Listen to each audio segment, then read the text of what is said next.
How to submit ticket in GCash. Find and open the GCash app on your phone. Look for a section called Help Center in the app. It's usually in the main menu. Once in the Help section, you'll see an option to chat with Gigi. Tap on Net. Gigi might ask you to agree to something. Just tap on I agree, let's go. You'll be asked for your full name. Enter it exactly as it is on your GCash account.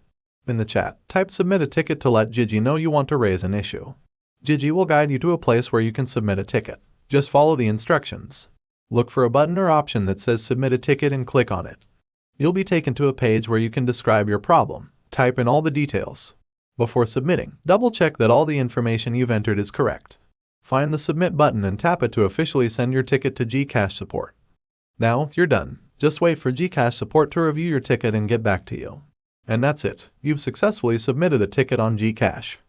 If you found this guide helpful, don't forget to give it a thumbs up and share it with your fellow GCash users. For more useful tips and tutorials, subscribe to our channel. If you have any questions, drop them in the comments below. Thanks for tuning in, and happy banking with GCash. Until next time, take care.